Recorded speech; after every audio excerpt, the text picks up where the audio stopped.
All right, we are live with Alexander Mercouris in London, and we are joined by the great, the one and only Robert Barnes. Robert, how are you doing, and where can people find you? Right now, you can find me in New York City. But Alex, where are you? Are you in Russia, Serbia? Where are you at these days? I'm now in Moscow. In Moscow. Well, we all might need to be there pretty soon, depending on how things go here in the United States. If the for the different, I was here in New York for the Club World Cup final to give an idea of the. I guess I don't know if Trump has seen these before or not. Usually, you get up there with the team, and the team wins, and then you leave if you're like the designated leader, the FIFA guy, or the host, or etc.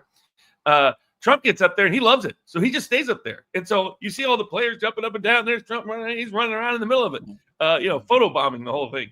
So that was interesting. I hope that's his mood as he goes forward this week, and is not a warmongering mood. We'll see how that works out. But you can always for all the law and politics. That's at vivabarneslaw.locals.com.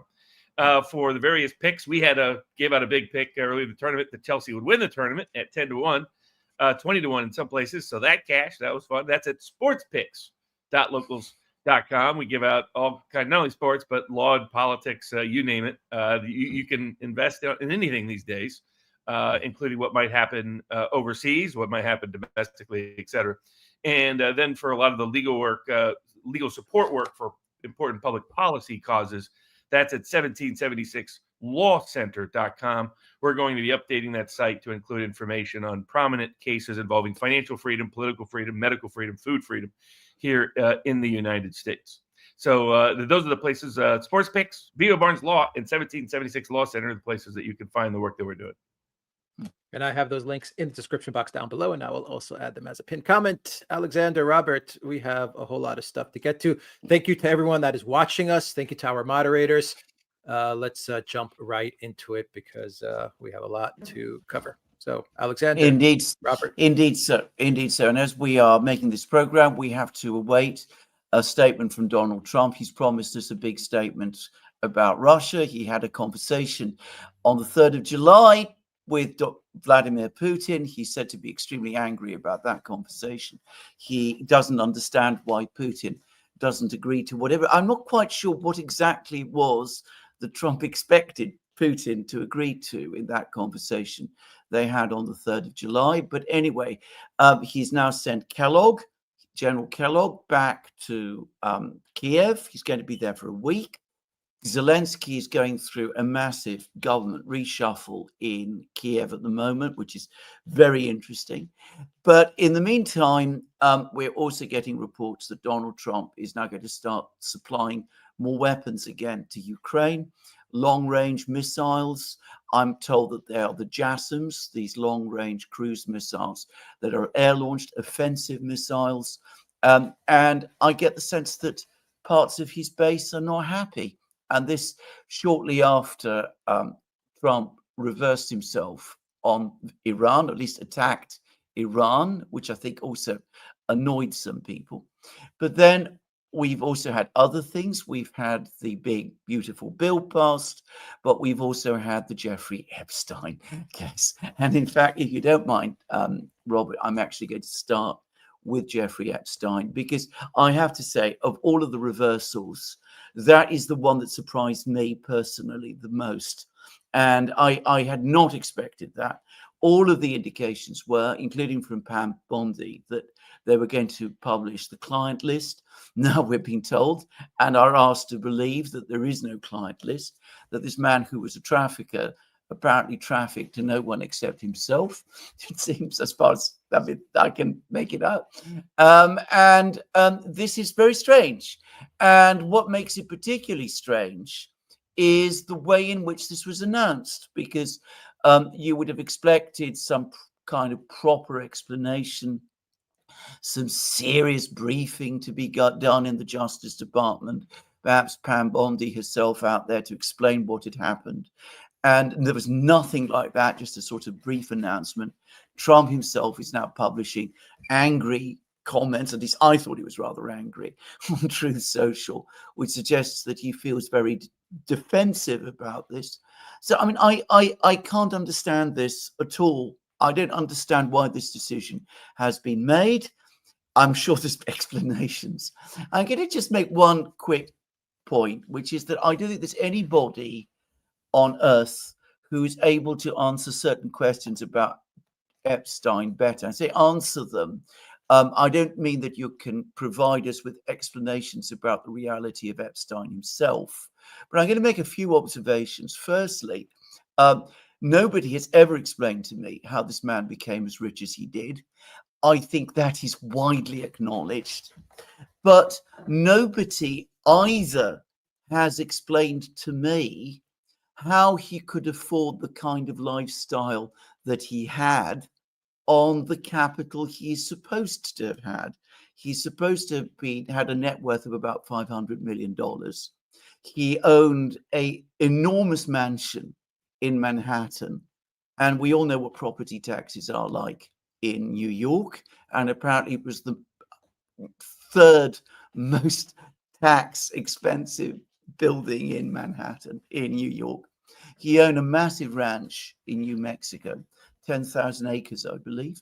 He owned 2 islands, not one, as I'd imagined, but I just checked, 2 islands in the Caribbean. He owned the better part of a massive building, a residential building in the Avenue Foch in Paris.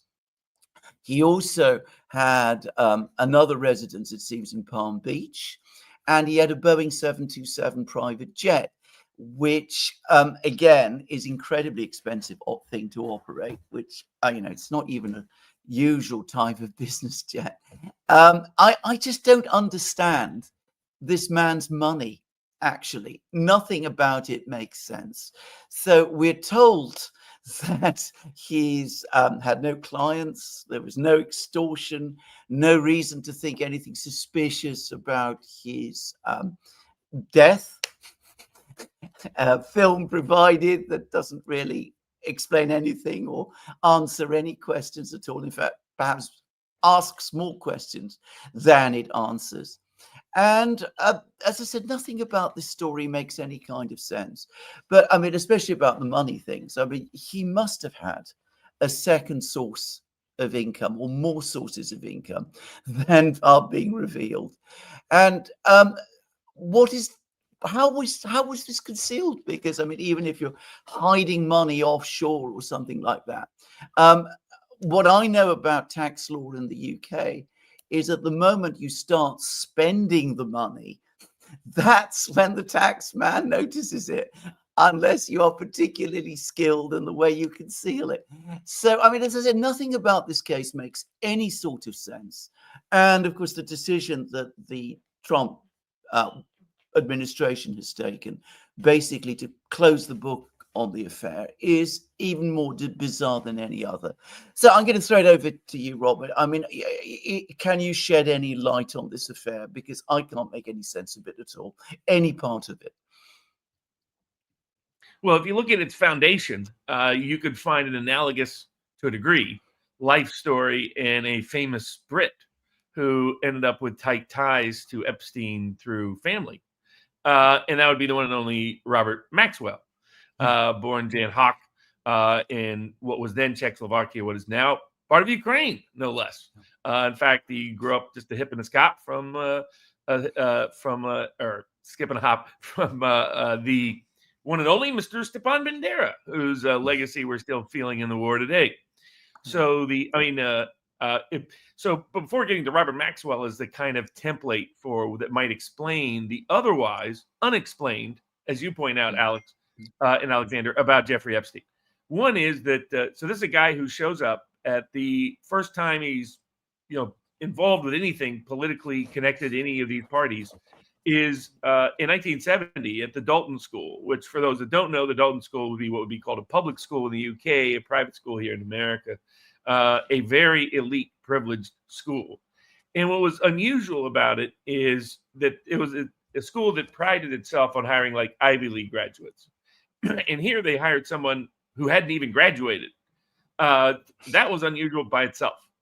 From there, it's acknowledged that that's when he first gets into the world of New York real estate, finance, high-end politically connected parties, people that work at Bear Stearns, ultimately people like Les Wexner, who was the founder of Victoria's Secret, along with a bunch of fashion, well, not founder, but the modern founder, and the founder of a bunch of fashion chains out of Ohio, who would, for unexplained reasons to this day, give a power of attorney to Epstein over all of his finances in life. A almost semi-mysterious billionaire from Ohio in many of his personal life aspects. So how does he get from college dropout to $500 million in the bank and is living like he's got $10 billion in the bank, as you pointed out? It's never been explained. And now you could draw some inferences. Who was the headmaster at the Dalton School at the time Epstein was hired? Well, it was Donald Barr. You might recognize the name because he's Bill Barr's father.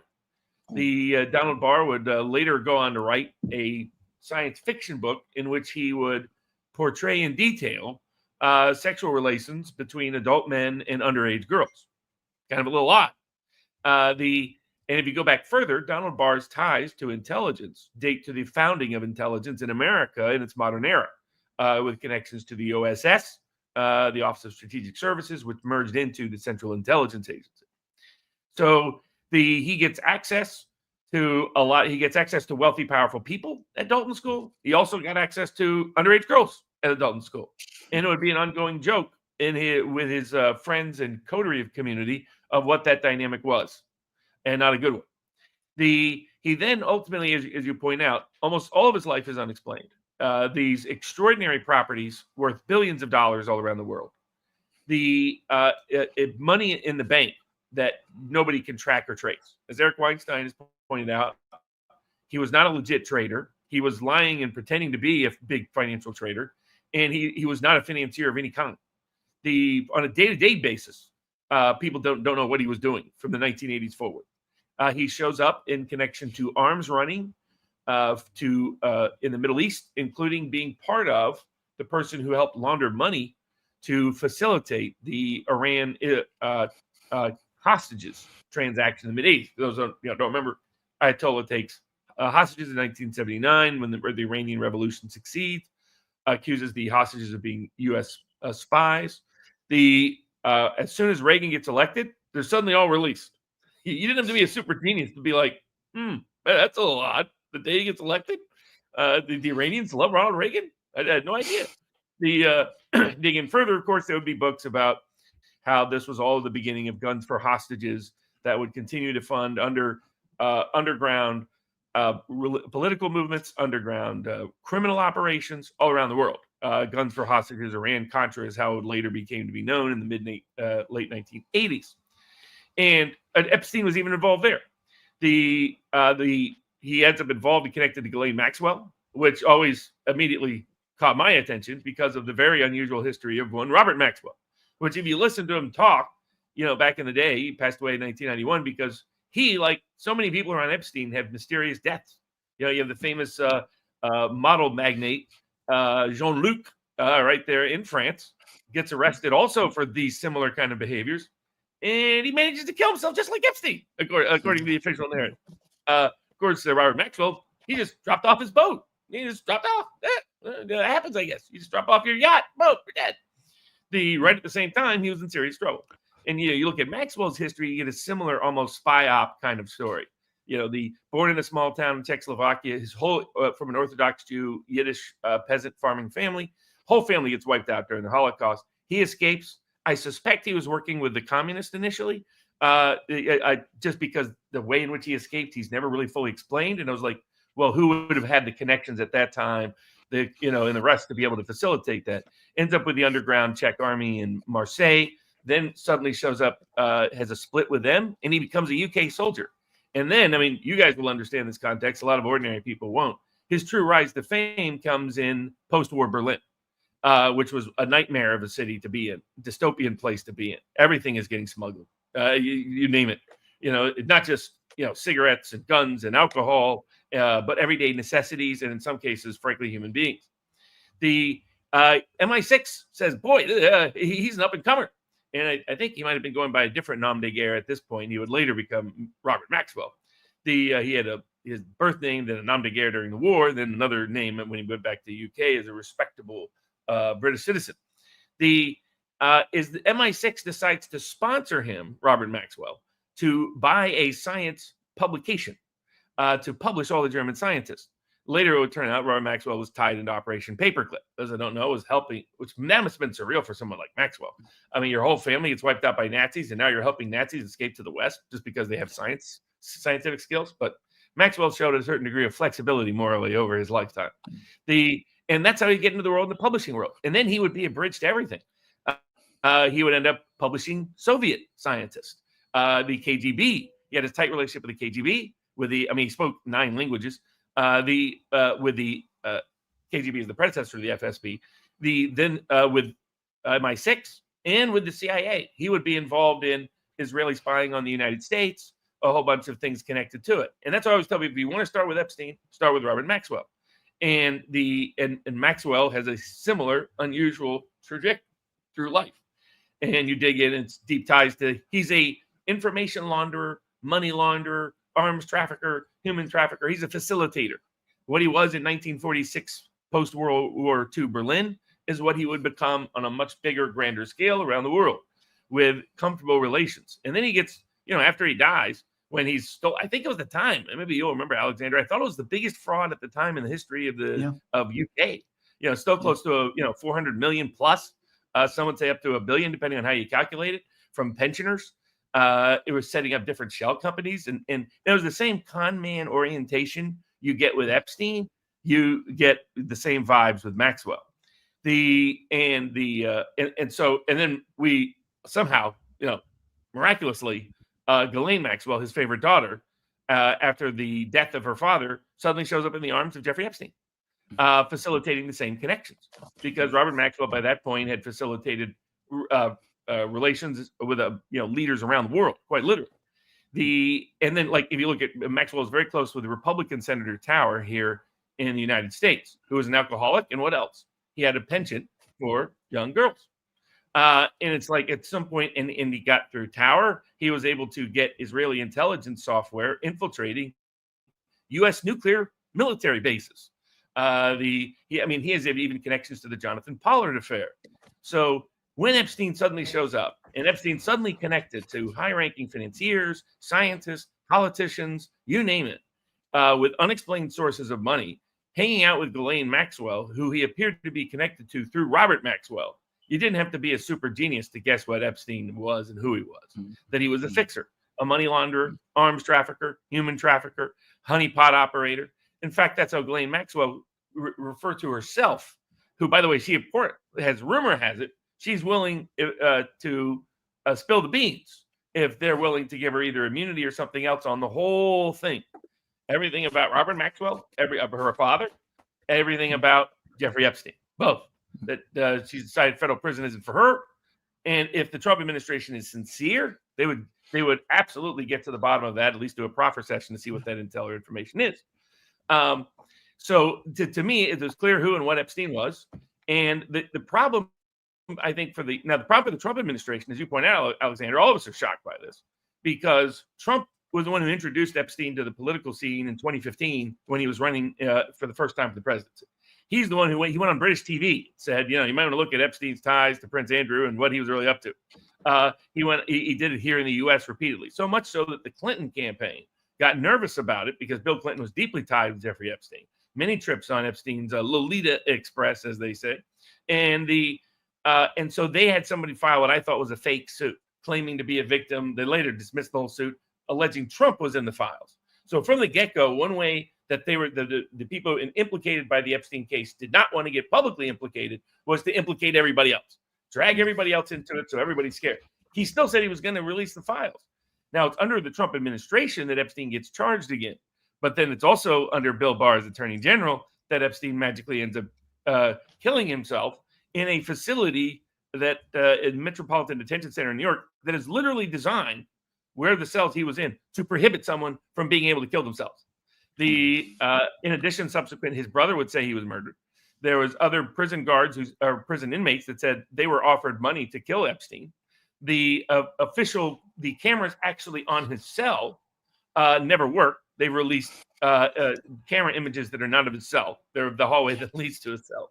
The cameras supposedly stopped working, and the guards, they just fall asleep. They snoozed and boom, they had no idea what was going on. So everything about it screamed red flags of a false flag that this man was murdered because of what he knew.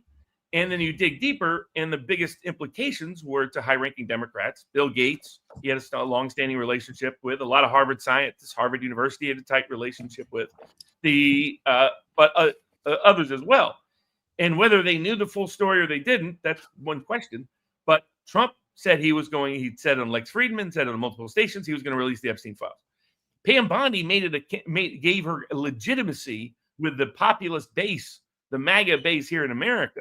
That, no, I'm not just some corporate lobbyist and mediocre prior state attorney general. No. I'm going to make sure we get to the bottom of the Epstein files, right? She made this a signature issue to give her bona fides with an otherwise skeptical populist audience. The same was true of Kash Patel. He said Bill Gates was on the list. He said Bill Gates was lobbying Congress to hide the fact that he was on the list. And he said other powerful people were too. Wrote a book called Government Gangsters about deep state corruption. He was an early exposer of Russiagate while he worked for Devin Nunes.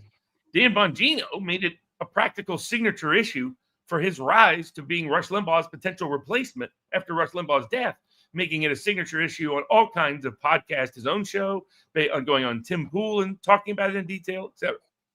So everybody's expecting something to get disclosed because almost everything in the Epstein case has been hidden in one capacity or another. We know that when they seized his files, they seized a bunch of hard drives of video images. This has been admitted now by Pam Bondi, but she just claims all the images are solely of Epstein doing bad things, not of anyone else at all. Now, I don't believe that she's reviewed those videos herself.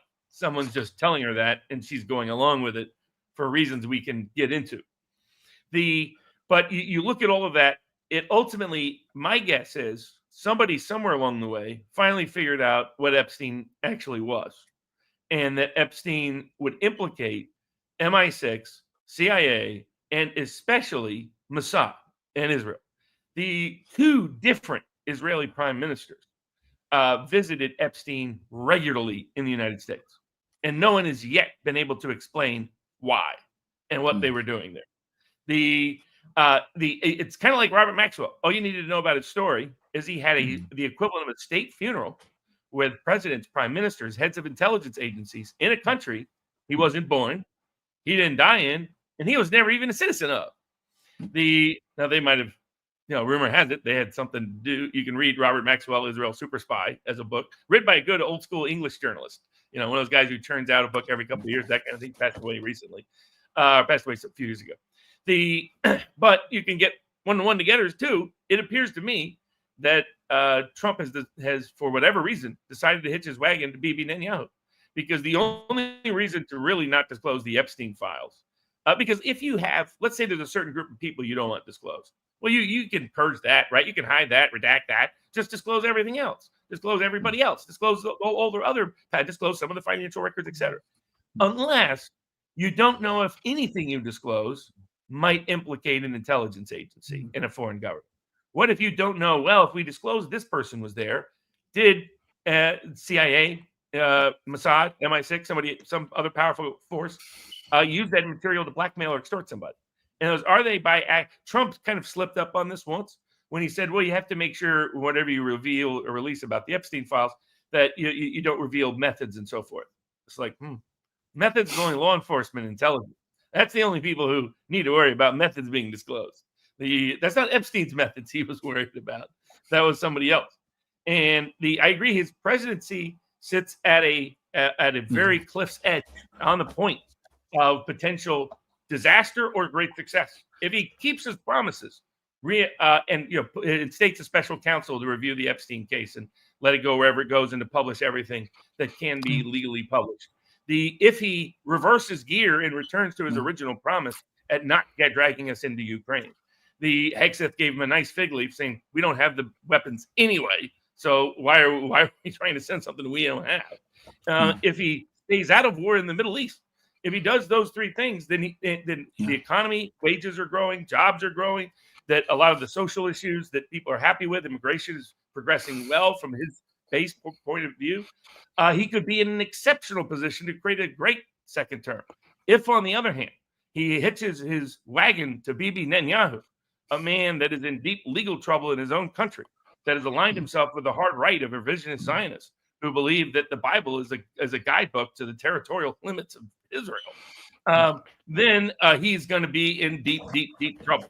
And the Epstein documents files are kind of they're a filter, right? It's not just what's in there that people want to know, and they want people prosecuted who did horrible things to young girls. It's also, are we ever going to purge the deep state? Are we ever going to become a transparent government again? And that's why he doesn't understand how symbolically significant the Epstein files case is. And if he doesn't reverse gear on it, his presidency is in great danger. I completely agree. I don't understand, quite apart from the decision itself, why it was made in the way that it was. I mean, one of the things he could have done, he could have appointed, exactly as you said, special counsel or somebody to publicly review the case. You see, we're the absolute world experts on how to do that here in the UK, and we do this all the time. Whenever anything really bad and embarrassing turns up, we get some retired judge, total establishment figure. If we want to cover it all up, this person then conducts a 5-year investigation. Eventually, he publishes an extraordinarily long report, which by this time, most people have given up waiting for it. And of course, that report really doesn't tell you anything which you didn't previously know, and makes a few harsh criticisms of people and says that things could have been done better, and everybody moves on. Why this decision had to be announced in the way that it was? It struck me as amazing.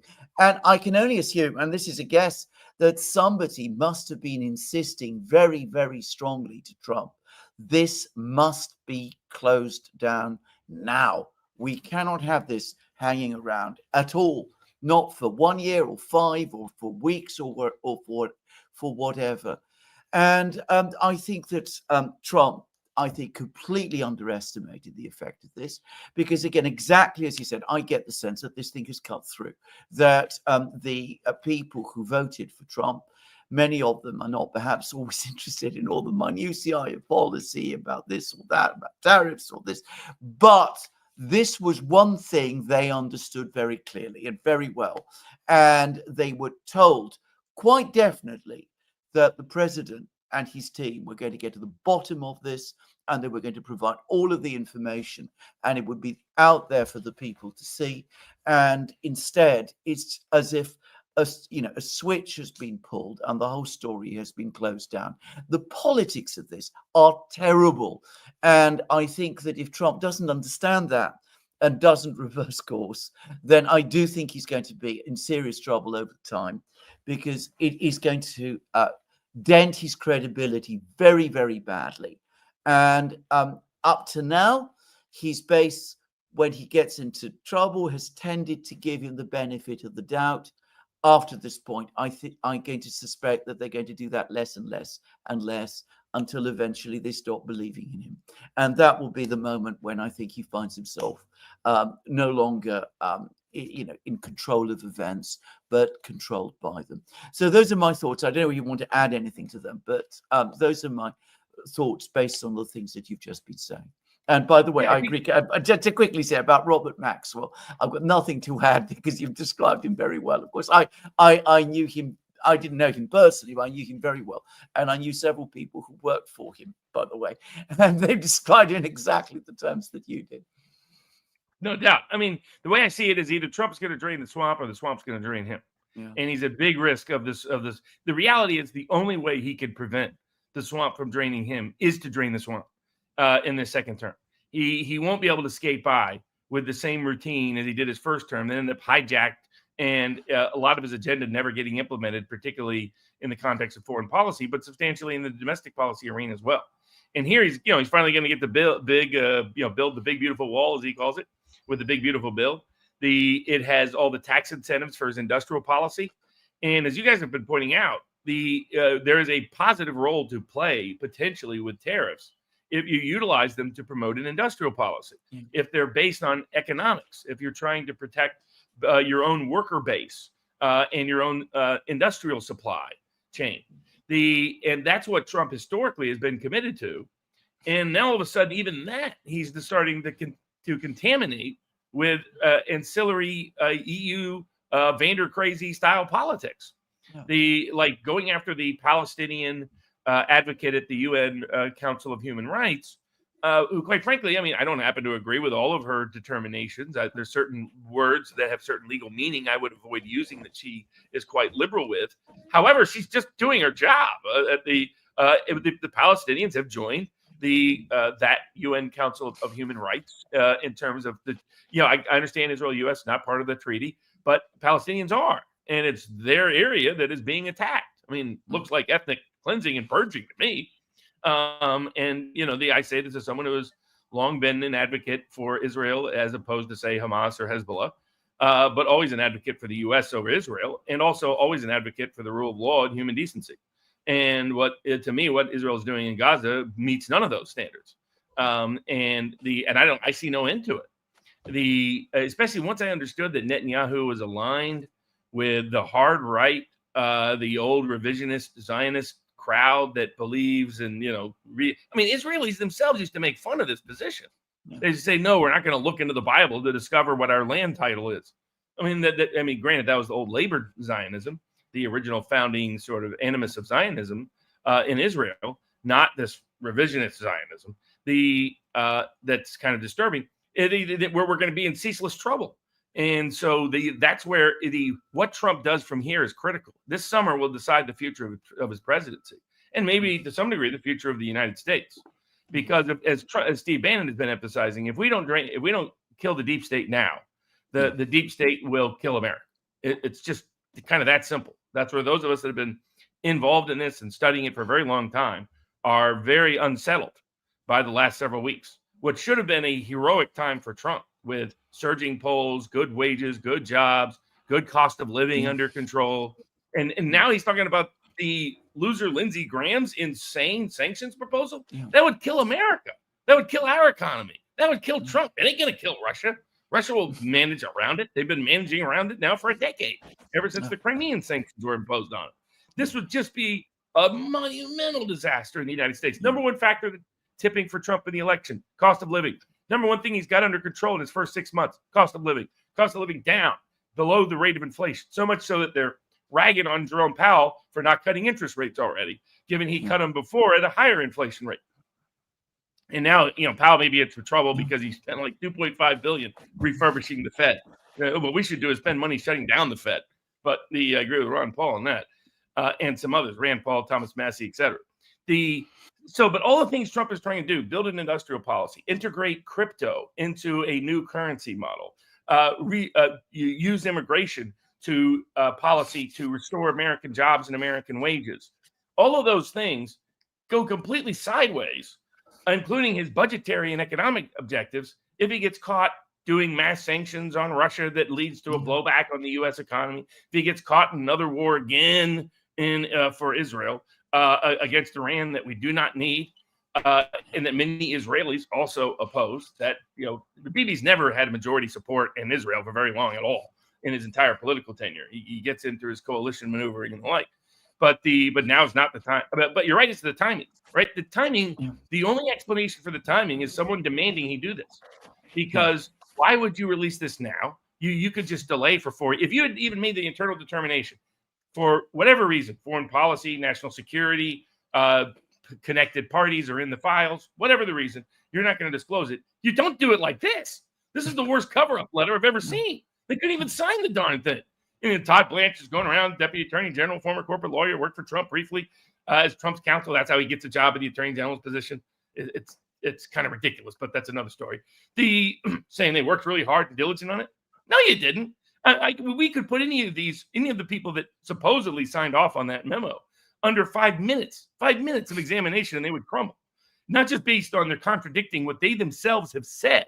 They themselves have, Pam Bondi the Kash Patel, Dan Bongino, I don't know about Todd Blanche, he wasn't very public, Donald Trump, have all said this implicates highly powerful people, whether that's Bill Clinton, Bill Gates, or whomever more.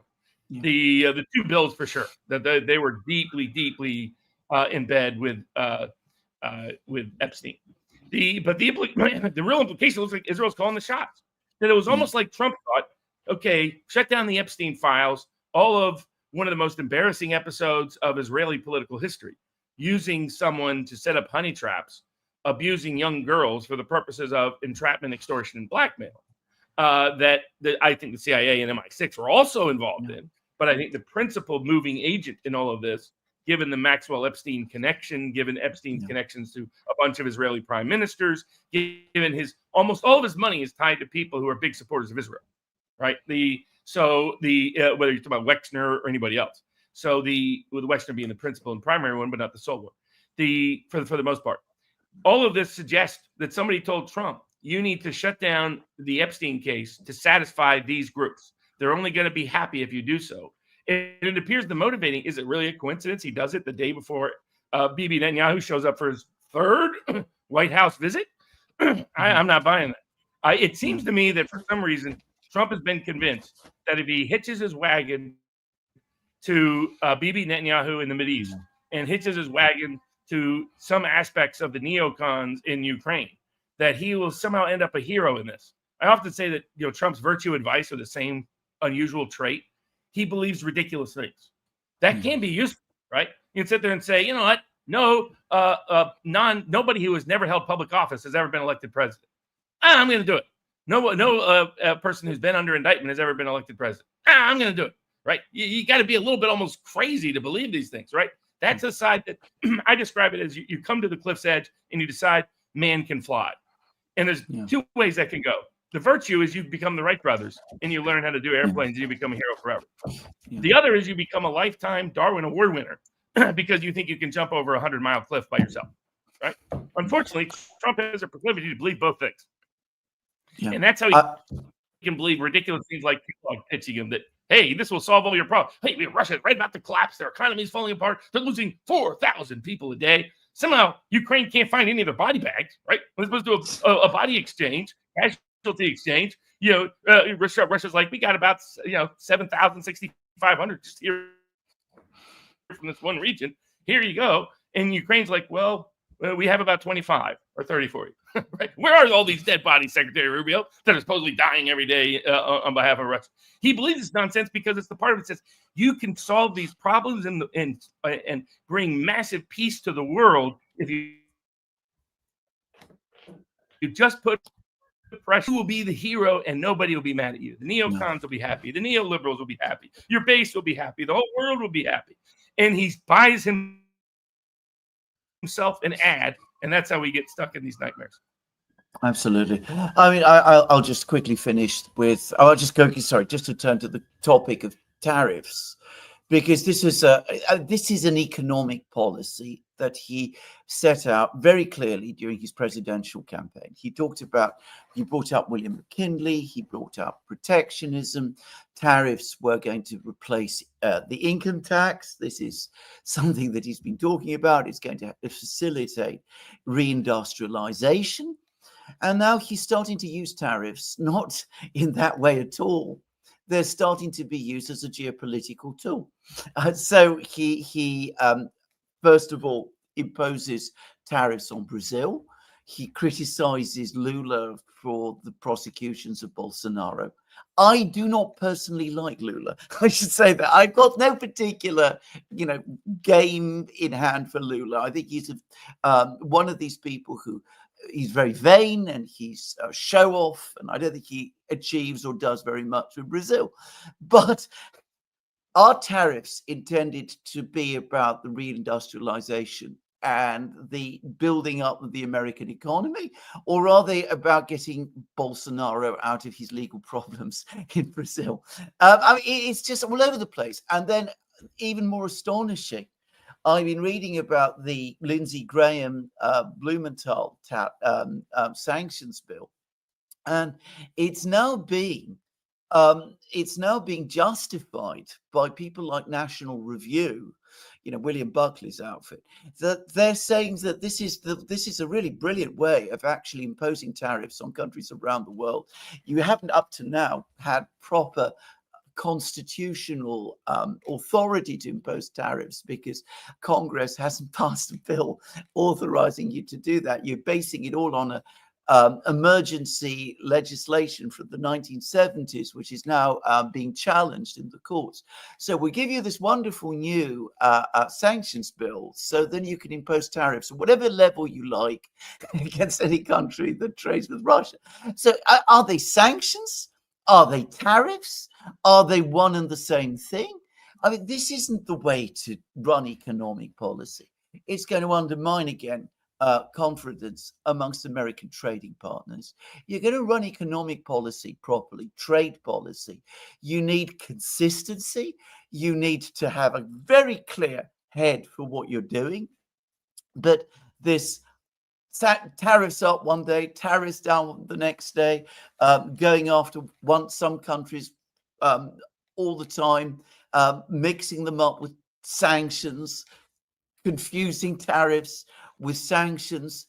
This is going to undermine the policy in the end. It's going to make other countries even more determined that they're going to be particularly careful to trade with the United States at a time, certainly while Donald Trump himself is president. So again, he needs to understand his own policy. Tariffs, protection is his own policy. It's his signature policy. It's probably the single policy that won him the most votes, I'm guessing, in places like the industrial areas. It's not to be used recklessly and frivolously in this sort of way. And in the previous program that we did, I made the point because I once upon a time long ago, I actually studied this period of the United States, of the history of the United States, the late 19th and early 20th century. And I could say that there is an enormous literature from that time by absolutely top economists of that period explaining what protectionism was, how it worked, what you can do to make it work, what sort of mistakes you should avoid. And you can access all of that vast amount of intellectual material, which was pioneered in the United States, going all the way back to Henry Clay. You can go and you can find it and you can build on it and you can develop an intelligent and effective tariff and protection policy today. But that isn't what's happening. And again, I am bewildered.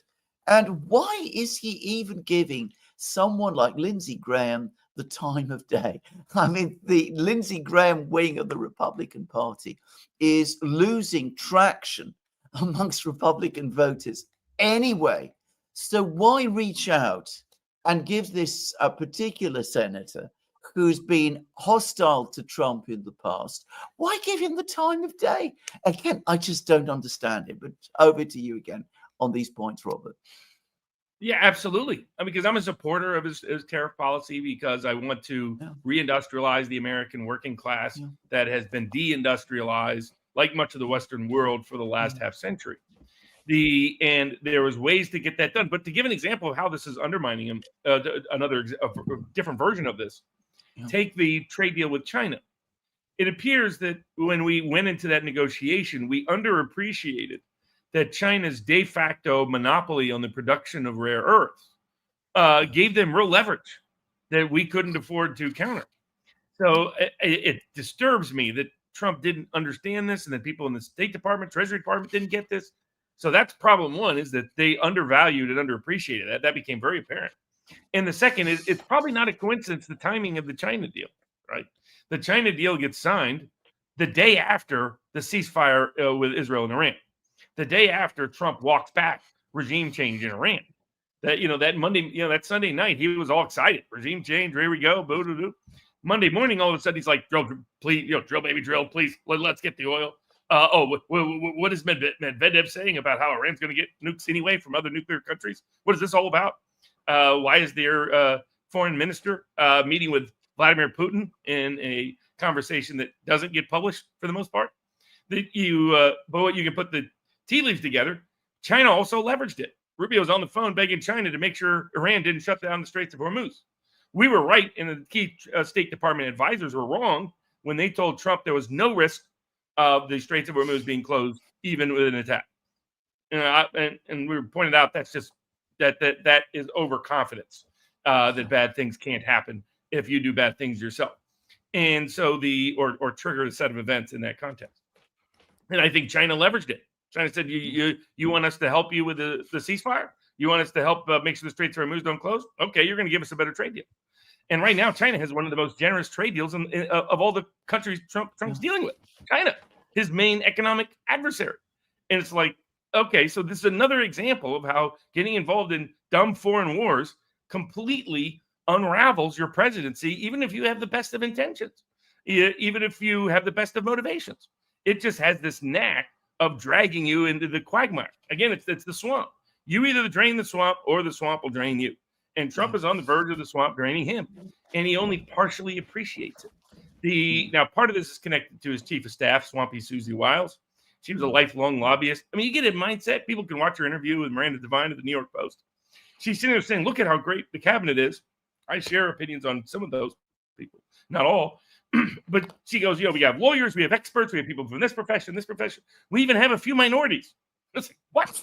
I mean, this sounded like George W. Bush saying, look, I got a black cabinet member. Look, right there. Condoleezza Rice, I shot those Ruskies. When I remember him bragging about that. It's like, what world are you living in? But that gives you a sense that she's from the 1980s. She's even got the hairdo from the 1980s. It's like Trump needs not just a bunch of boomers around him. The only people for today in America, the only country left where Israel's not completely politically underwater because of how they've handled the Gaza conflict. And to my Israeli friends, this public opinion didn't shift because people suddenly became anti-Jewish, right? That didn't happen in the last 18 months. This happened because what we talked about was you can believe entirely in Israeli self-defense, but if you're doing what they're doing, it won't work as self-defense. No. It will simply undermine Israel's interest by undermining Israel's image in the court of public opinion, which is the key to opposition to Israel, is what's happening, who funds people like Hamas, who funds people like Hezbollah, who funds people like Fatah. What animates the Palestinian population to continue the conflict is doing things like what they've been doing for the last 18 months. In the United States today, there's only two groups that have a positive view of Israel, and that is boomer cons, white evangelical Protestants over the age of 50. And it's not based on the Schofield Bible. It's people were asking those questions. Ted Cruz doesn't know theology at all. This has been an extortion technique of what happened was in the late 1970s, the religious right started to emerge in America due to persecution of religious schools under a misguided belief that they were racist. This is because schools in the Deep South, when integration orders came down, would create private Christian schools, Christian quotes, to basically resegregate the school system. However, but religious schools in America existed long way independent of that, including in abolition territory, is where some of the strongest, longest independent Christian schools have existed in Kansas and Michigan, other places like that. Where I grew up in Tennessee, I was part of that movement. I went to a small independent religious school. They were shocked that they were going to be at risk of losing funding and a bunch of other things, or being basically harassed by the DOJ under the Carter administration because they were all being accused of being racist. Created the moral majority with a range of religious conservatives. They're also concerned about what's happening in the culture at the time, that they thought was an attack on their way of life, their values, their views. And so they formed a group. And what happened is pro-Israel AIPAC crowd simply merged with them and created a political coalition. And they had benefits because a lot of evangelicals in America had a positive view of Israel because of how if you're an evangelical Christian, it's easy to travel through Israel, visit what Christians consider their holy land as well. So, but as that movement emerged, elites would try to hold evangelical Protestants in line by telling them that Israel is God's country, Israel's God's people, so on and so forth. That has not been the animating reason for the evangelical Israeli alliance, but you see people like Ted Cruz will repeat it because they think it's a coercive tool to whip evangelicals in the line. They haven't been paying attention to the data. That just isn't the case anymore. The zeitgeist on the right is with Tucker Carlson, not Mark Levin. And I also think Trump doesn't understand this. I mean, I have reason to believe that because of conversations Vice President Vance has had with pollster Richard Barris about the whole Iranian conflict. There was a ton of information they did not have, or insights or analysis they had not seen, which is very disturbing. What that tells, like, you really have four areas of influence within American foreign policy under the Trump administration. You have the neoliberals. These are the Victoria Nulands of the world, who once was a neocon, now more of a neoliberal. What does that mean? The neoliberals obsess over Ukraine more than anything else. Europe is their obsessive project. You see it in they're very much Europhiles at heart. So their priority would be that. Now, where are they in the Trump administration? They're in the career staffers, right? So these aren't people Trump was appointing, but these are the people who always stay in power somehow, no matter who gets elected. Then you got the neocons. Their obsession is Israel. Israel first, Ukraine second, China third. But they definitely want global ambition. Use the what good is the Madeleine Albright? What good is the military unless you use it? Colin Powell, this isn't a risk game. Trying to explain to her that's not how you should use soldiers. But those neocons, and they have appointed positions of power within the administration. Marco Rubio on any given day is a potential neocon. He has been historically. He tries to go back and forth, but nobody really is quite buying it. Then you have two parts of MAGA. One part of MAGA is China focused. So think of them as like Mearsheimer MAGA. So they're the ones that they see China as a threat. They don't necessarily, some of them think that we're just going to get into a war with China, period. Not that they want a war with China, but they think a war is going to happen. Some think it's necessary, so we should prepare accordingly. The others in that group don't see it as quite a risk of military conflict, but they see it as the highest risk on the stage. Then you have traditional MAGA, which is people like J.D. Vance and Tulsi Gabbard. And these are people who just want less, and Steve Bannon outside the cabinet. These are people who just want less war, period. Less extension of U.S. military resources, period.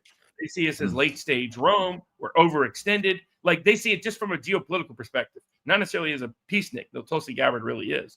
Is very peace oriented and wants peace. But this is the group that was rising in power first 3 months and then has been declining in power the last 3 months. And nobody knows what happened other than a clear filter for this is the Epstein files. We went in February and March. We're going to disclose the Epstein files. Iran doesn't have a nuclear weapon, and we're going to get out of Ukraine. So 3 months later, we're going to get more involved in Ukraine. We're going to wage war for Israel, and the Epstein files are never going to get disclosed. These three things are not coincidentally tied together. No. I completely agree. Let's in fact talk about Ukraine, because we've had an extraordinary swing from one position to the next within just over 10 days, basically. So we had a decision first from the Pentagon that they're going to slow walk further arms deliveries to Ukraine. We've got leaks in the media that Patriot missile inventories are now very reduced. There's concern about the amount of weapons that have been used in the fighting in the Middle East, in the conflict, the short 12-day conflict with Iran. Then we get the president himself saying that he didn't really know anything about this decision, that this decision had nothing to do with him, which I have to say I found very strange. Then he telephones Putin. Now, this, as far as I can make out, came completely out of nowhere. Then apparently they have a row. We don't quite know what each said to the other, but the Russians said that Putin told Trump that Russia won't back down. So, I mean, that's in the Russian readout. So it looks as if Trump tried to tell Putin perhaps to agree to a ceasefire or something like that. And then since then, over the last couple of days, the last week or so, we've had firstly reports about the Trump backing the Lindsey Graham sanctions, and we just talked about those. They're merging the concept of sanctions and tariffs together in ways that I find really very disturbing, even by itself. And then we have the decision that they're going to send Patriot missiles after all to Ukraine, though not in the actual number that was first floated. And now the most extraordinary thing today, which is that they're going to send long-range missiles to Ukraine to strike at Russia. Now, that takes us exactly back to where we were last year, because that's exactly what Joe Biden was doing. I mean, the missiles that people are talking about, apparently, are JASSMs, air-launched cruise missiles. At least that's my understanding of it. Maybe you have more information here. But if it is the JASSMs, Joe Biden authorized their transfer to Ukraine last August. And suddenly this whole thing is being revived all over again. So in the space of about 10 days, Donald Trump has turned into Joe Biden. Does he understand quite what the implications of that are? I mean, Joe Biden was doing all of this for 3 years, and it didn't do him any good. Why does Donald Trump, who won against Joe Biden, think that it's going to be any better for him? No doubt. I mean, the only people, like both sides of MAGA, whether the China hawks or the let's focus on America first truly, have no interest in the Ukraine war. And at least some portion of the neocons see it as a distraction from Israel, just as some of the Mearsheimer MAGA fans see it as a distraction from China. And it's already negatively blown back on them already in dealing with China for those elements. So you're right that there's how does becoming Joe Biden's second term serve the interest of Donald Trump when he calls Joe Biden the worst president in the history of America and one of the worst leaders in the history of America? It is baffling to those of us who are observing it. And it's like right now, because he's not disclosed the Epstein files, a majority of Americans think he's in them. That's going to be inevitable. You can't talk up a huge scandal and then say, oh, we can't show you anything about that scandal and pretend that scandal didn't happen without people putting one and one together and thinking you're the one that the two. I don't think it is. I think it's Israel primarily, but I think it's other intelligence operatives. And to some of the super chat questions that we're asking about, to what degree is what is going on here meant to make sure the world doesn't know how nasty intelligence agencies are. In other words, that the normie American would probably be shocked at an honest reveal of the Epstein files. That, oh, you mean my taxpayer dollars go to defense contractors and intelligence agencies that then use that to entrap powerful men around the world and gather intel. I mean, Ghislaine Maxwell at the Epstein Island, St. James Island, is one of his two islands, as you pointed out, the brag to locals that brag to people who work there, you're going to see a lot of young girls here. They're the honeypot, but remember, I'm the queen bee. So that's how she herself portrayed and perceived this.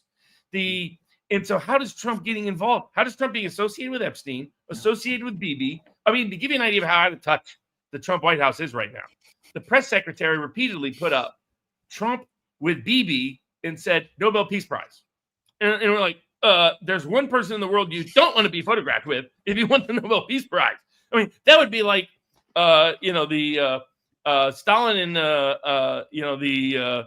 and Tito getting together and promoting each other for the Peace Prize. It's like I don't know how that's going to work exactly. Hitler and the Japanese general. So I mean, but that's how politically clueless they are. They're living. Also, the big risk is Trump is increasingly dependent for media sources on Fox News and the mainstream media. So he's obsessively watching Fox. And he's obsessively reviewing the New York Times, Washington Post, Wall Street Journal. It's like, okay, Rupert Murdoch wanted to take you out. So why are you listening to what Rupert Murdoch, the famous adversary of one Robert Maxwell, if we go back in the day. Remember they originally didn't sell the News of the World, the 1960s great British tabloid. Murdoch stole it, got it from him. And then that was the first time all of Maxwell's scandals came out, like the lot of shell companies, inflate the stock price. He would repeat it all 20 years later. But what was interesting is that the News of the World said they didn't want to sell to somebody who wasn't truly British. And so then they sell to Murdoch. It's like, I didn't know he was British. Seemed kind of Aussie to me. So but that's the news story. And it's a bubble within a bubble within a bubble. Imagine thinking Bibi Netanyahu was your ticket to the Nobel Peace Prize. How delusional do you have to be? At times I think they've whacked Trump or they've got him, kidnapped and they're hiding him in the basement, and we're dealing with like a live double. I mean, at times it's that level of disconnect. And you see it I've told people, if you want to see what his base thinks, a couple of ways. One is you follow someone like an Alex Jones. Alex Jones, YouGov, a UK-based pollster, did a poll 8 years ago. Alex Jones had 30 million Americans who had a very favorable opinion of him. He was the highest rated independent media person on the right. a majority of Trump supporters said they considered Alex Jones' InfoWars much more important than the New York Times, which shocked the media. Like, how could this possibly be true? But that's the zeitgeist we're in. And you can go to his truth post. Does he get at close to as many replies as he gets retruths or retweets, but retruths as they're called there. That's a sign his audience is unhappy, because most people are only responding when they're mad at him. Like, he'll normally get, the ratio will usually be 4-to-1, 5-to-1 to retruths to negative replies. This statement that he put out on Epstein had the most negative responses he has ever received in his life. The worst ratio he's ever. You would hope that breaks through this bubble he has put himself in. But then we hear today, I'm hoping today is theater. I'm praying today is theater. We're going to send them these really, really important 10 Patriots that will intercept 5 missiles. Good luck with that. We'll see how that works for you. That's it. I mean, can I just say, I think you put your finger actually on the whole problem. I think he spends far too much time listening to Fox News, to the various commentators there. And probably he's also encouraged to do that by some people within his administration. Just to say, I've been told that the Russians, who are probably not especially informed about these things, but that they believe that the actual evil genius, if you like, within the administration is in fact Susan Wiles. What information they have to think that, I really have no idea. But I have heard that from more than one source, actually. So it probably is what the Russians themselves think. Why they would think that, whether she really is as important as they say, I don't know. What is so baffling to me about all of this is that in so many other respects, things are starting to go his way. He doesn't have to do this. He doesn't have to appease Lindsey Graham or the people on Fox News. He's got his big beautiful bill through Congress, and didn't have perhaps as much trouble doing that as some people expected. There's a particular topic which, as you know, is very close to my heart, something which we were corresponding about last week and which I'd like you to discuss.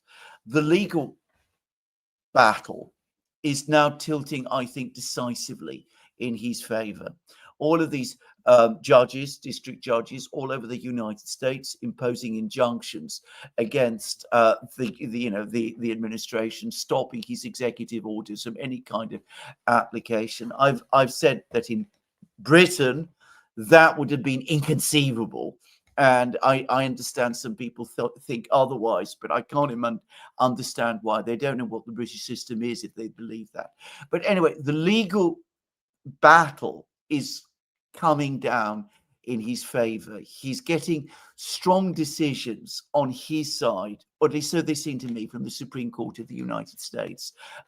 This extraordinary justice that you have, Justice Ketanji Jackson, is becoming wilder and weirder and stranger, as far as I'm concerned, in some of the things that she's saying. So that is also working out for him.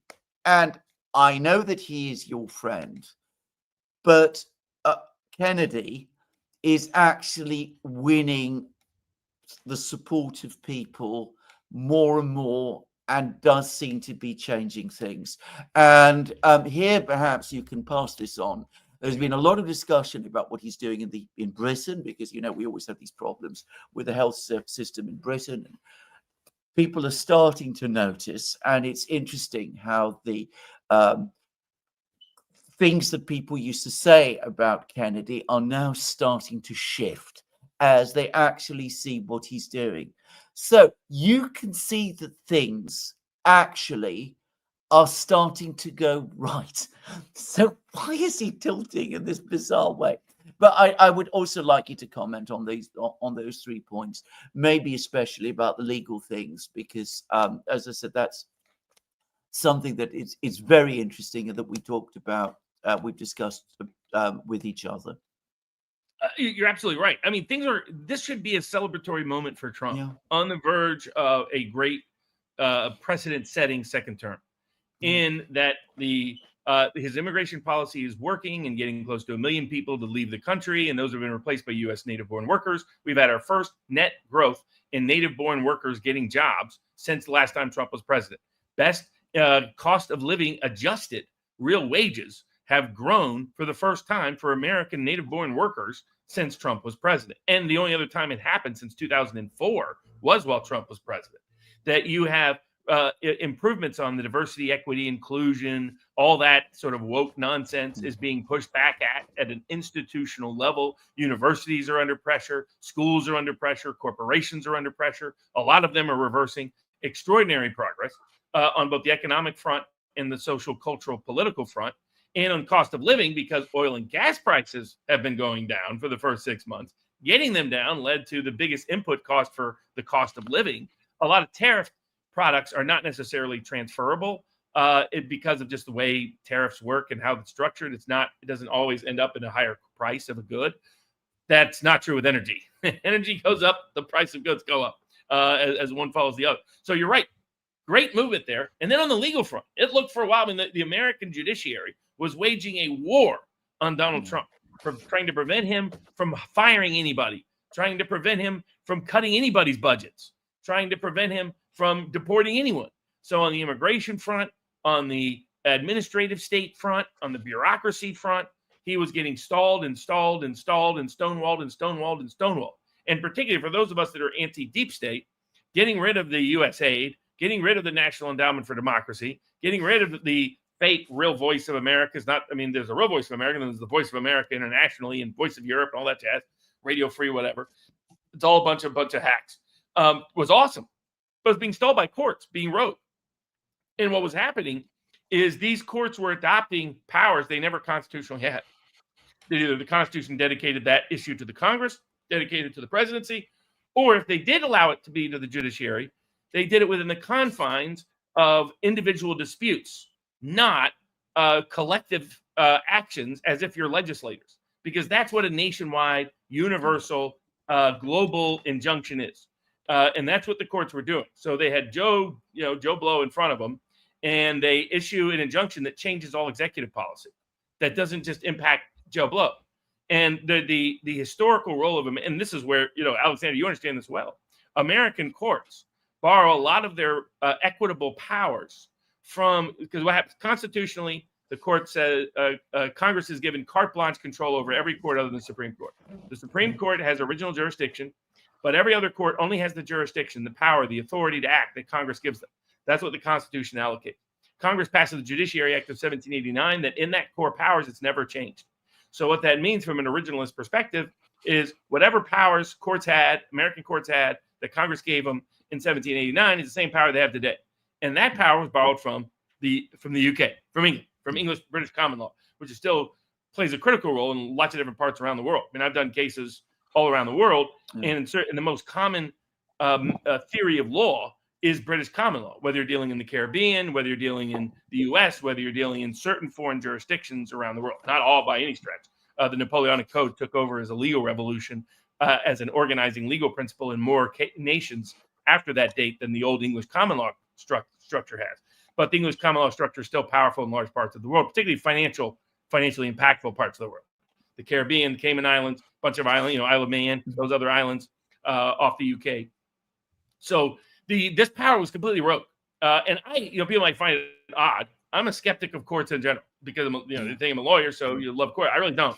I find it a professional, managerial, aristocratic, oligarchic class that thinks they know better than everybody else, that doesn't respect the values of ordinary people, doesn't respect the traditions and byways of ordinary people. And this was a coup attempt to overturn the 2024 election. That's what they were doing. It's like, you can disagree with these policies, win an election. That's how you solve the problem of disagreeing with the policies. You don't do it by coups. You don't. And this was a judicial coup, and it was happening across the board, completely swiping any meaningful agenda that Trump had on institutional reform. The Supreme Court steps in and says, no court has ever had the power in America of universal, nationwide, global injunctions, because the courts in the UK didn't. I remember when I was studying trust law, because I do a lot of trust analysis and things like that for people in the tax context. And all American trust law goes back to the unique way that the Chancery formed in the UK. So, and what you can help explain to people that, you know, the king's conscience and how that worked and how it was an exception to the courts of law. Yeah. And if you understood that history, then you understood how completely ridiculous this idea of universal nationwide injunctions to people who are not parties to the case, somehow using the equitable power of the courts to legislate, to overturn the executive branch and become the executive branch, is completely foreign, given the whole way chancery courts develop. And you know that as well as anybody. Well, absolutely. I mean, one of the fundamental things to understand about injunctions is that they're defensive. They're not supposed to be aggressive. They're not supposed to be used in this kind of way. Because obviously I was heavily involved in this sort of thing. If you want to understand the original principle of what an injunction is, an injunction is what is called an equitable relief. Equity is that body of legal theory that originated in England from the Court of Chancery. The Court of Chancery was one of the courts that was closest to the king himself. All law in England, and this is a key thing to understand, all law in England, in theory, in English legal theory, flows from the king himself, but the king is bound by his own laws. So that's the principle. Now, what happens is that in order to ensure that the law itself is not abused, the king, exercising his own conscience, has certain powers to grant relief in order to ensure that the law is not used in an abusive way. And that is equity. And Robert will know that there's lots of various maxims of equity that are, followed. Equity will not assist a volunteer. Equity will not assist somebody who comes, who will only assist people with clean hands and all of these things. I mean, these famous maxims of equity, but it's very restrictive. It is not supposed to be used in order to, as I said, basically to rewrite the law entirely. A fundamental principle of equity, and indeed a limiting factor of injunctions, is that equity follows the law. In other words, it doesn't replace the law, it actually follows it. Now, given that executive orders are a type of law in the United States, and given that they are the creations of the president himself, who is an elected official with powers that he has from the Constitution of the United States, that he's given by the Constitution of the United States, it makes absolutely no sense to say that you can simply publish and make an injunction that somehow invalidates the entire operation of, in effect, an executive order which is made in that kind of way. I mean, it is nonsense. It reverses the entire logic of what injunctions are and of what equity is. So it was a bizarre thing. And I think that finally, the Supreme Court has got a grip with this thing and is stopping this being abused in that way. Now, you can, if you have a case and under particular executive order, and the case goes before a court, and the executive order thinks that there's something, that you have some valid point, the court can perhaps suspend or make a decision which grants you the plaintiff relief against that specific application of the executive order. That is a legitimate use of equity, provided that the criteria for relief are met. But to go from that, to leap all the way to say that the entire executive order is effectively suspended for 6 months or whatever, is preposterous. It is absurd. It is to set the whole concept of equity and of injunctions completely on its head. It's never been done. And in Britain, it is inconceivable that it could be done against the executive, against the king's own government in that kind of way. I'm just saying. Oh, absolutely. I mean, it was wild watching it in live time. I've been a critic of the American judiciary and the judiciary globally. Like, it was very interesting watching Russia experiment with the idea particularly under Putin. Like Putin, I know Russians with attitude, a great social media account, cool podcasters. They're there in Moscow, Alex. I think they are currently. They're cool guys. They're true Ruskies. I mean, they're honestly God, like they have that same like sardonic, slightly dark sense of humor. All that. But they've been way ahead of the curve at understanding American politics in many respects. And fascinating to watch. But they pointed out that Putin is almost an autist when it comes to law.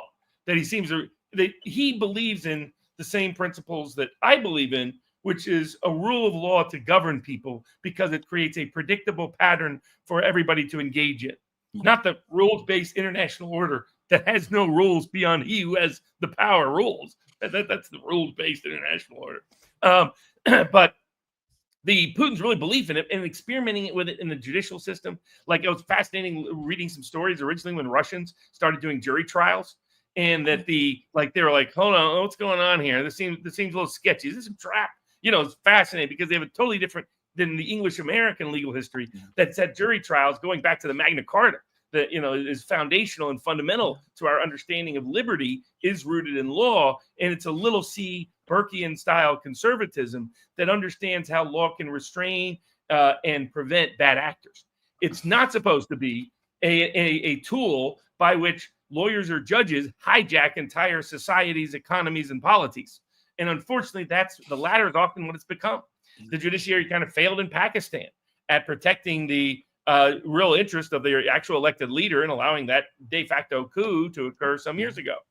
Around the world, whatever's happening in Brazil with both Bolsonaro, but also the censorship efforts going after Glenn Greenwald, other people with that judge that just is a power mad judge. Because and if they all went back to what you're talking about, Alexander, the original principles of equitable power are defensive and limited and individualized, they would restore their own credibility and have more confidence in them as institutions if they did that, rather than constantly pretend they're politicians, they're presidents, they're legislators. That's how we end up with the bad decisions that lead us into bad conflicts. Absolutely. So good for the Supreme Court that it's made this decision. I mean, it's alarming that there is one particular justice who doesn't understand these things, but at least the others do appear to do so. And I get the sense, as I said, that the whole legal tide is shifting, and I think hopefully and conclusively on this. And so, as I said, this is a big plus. One would have thought for the president at this time, because it means that he can actually govern the United States and get the agenda that he was elected on, that he can actually start to get that implemented properly. So he's got a strong position in Congress, it seems to me. He's got a strong position in law, and the courts are gradually being brought round. His agenda is in many places working. Again, maybe we can't spend too much time on this, but the health agenda, the attempts to get on top of that, which nobody, I think, expected, that is actually making a difference. And as I said, in Britain, people are noticing it. You're starting to get articles, even in places like The Guardian here in Britain, which are starting to say favorable things about Robert Kennedy, which is really quite an extraordinary thing if you know The Guardian. So I come back to this. Why does he spend his time worrying about what, Sean Hannity and Mark Levin and all of those people are saying on Fox News?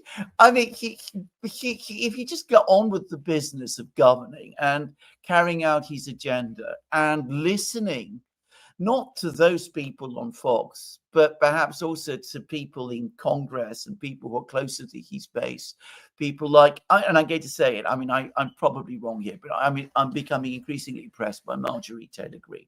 Actually, it seems to me that she's an extremely incisive and very, very tough politician. But he should be listening to people like that, and they clearly are his supporters.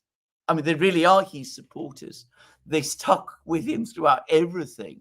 All of these people that he's now sucking up to, if things start to go wrong, which if they continue the way they are, they will go wrong. They will infallibly turn and blame him. I don't understand why he doesn't see that.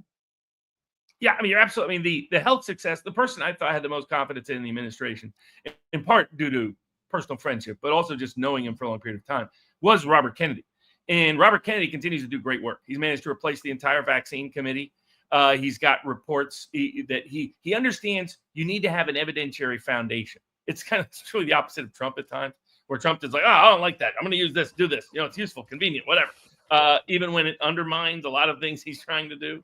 If you're going to sanction an individual UN employee, you're going to weaponize literally everything. I mean, what have we not weaponized at this point? Weaponize the dollar, we weaponize SWIFT, we weaponize institutions, we weaponize access to this, weaponize access to that. Now we're weaponizing tariffs. It's whoa, this is out of control. Is you see the opposite of that, how Kennedy approaches things. It's very deliberate. It's very careful. He understands that first you have to announce reform policies within the institution, and you get as many people to quit as possible. You get as many bad faith actors to just say, I won't be part of this. And you induce that if you intelligently change policy. Harvey Dillon has done the same in the Civil Rights Division at the Justice Department. To be frank, those are the only two people that have had consistent success. You can argue Kristi Noem and Homan have had success in immigration, but they had most of the people in the immigration infrastructure, particularly the Border Patrol, were all on board with the Trump agenda. That was not true at the FDA, not true at the CDC, not true at HHS, not true in these other positions. So they're just the opposite. So Kennedy comes in, announces a policy, gets a whole bunch of people to voluntarily quit. Gets about a third to a half in some departments. Second, you then put in your people in the policy, people who are smart, sage politically, but from outside the mainstream. Like as Kennedy pointed out, the one thing they all have in common is they've all been censored in the last 5 years. Otherwise, there's nothing else in common. That was he's like, if you were saying something smart and good enough to get yourself censored, you're someone that's good enough to be in our administration. And that's why he's brought in so many good people. And then part three was get the science behind you. He understands the science. He understands how the administrative machinery works. So he understood that if he just came in and just, I'm going to do this, I'm going to do this right out of the gate, courts would enjoin it. Congress would try to impeach him. Everything, the media would run smear pieces. He'd get derailed. He understands the system backwards and forwards. Yeah. He's sort of like what Putin was, right? How did Putin have success where Trump didn't? Is Putin understood the system. He understood how to take it apart and remake it. Trump kind of doesn't. Trump operates by instincts. He wants certain ends, but his ability to translate that from an engineering architectural, I call him the guy that comes up with the business idea. He's not the guy that's the engineer to help actually build the building. He's not the architect to help design the building. He's the guy to give you the idea of how it would market well if they do this, this, and this. And that's what Kennedy's got the engineers and the architects and the designers. He's got them all to restructure the entire agency, to restructure public health. And he was able to leverage his position to get a bunch of private big corporations to heal right out of the gate. Said, rather than me changing this rule that could cause you all these headaches, why don't you just voluntarily agree to the principle anyway? And that way, when the rule comes into play 2 years from now, you have an edge in the marketplace. So he got a bunch of big companies to take out food dyes. The first time ever. Finally said no more COVID vaccine recommendations for pregnant women or children. And he's moving that along. Now, he's already been sued on that, but he'll win that suit. He's also establishing the basis by which autism occurs.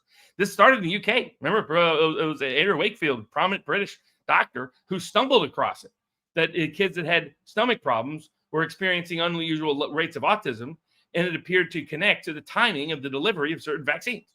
And he's like, I wonder if there's a connection. That's all he even said. He didn't say there was a connection. He just said, I wonder if there is one. We should investigate this. And for it, he got ran out of town. Now he's here in America. Bill Gates was one of his principal adversaries. So Kennedy understands how to take this apart piece by piece by piece, and he's going to continue to do so. The Kennedy model is the model Trump should be following for everything else. Not the Russia is right, by the way. That's where their intel connections can really work. It's always fascinating to me. It's like sometimes I think they're a little bit off. Like when they think, who was it? There was somebody they thought the Bush family got killed. And I was like, that's probably a reach. But this was years ago. But Susie Wiles came up under the Reagan administration. That's how she got her political power through her husband. She then parlayed that into a career in a lobby. She helped organize and run Bibi's 2020 Israeli campaign. Okay, so I mean that's how deep. So she's not just domestic; she's global. And she lobbied. This is a big problem for Pam Bondi.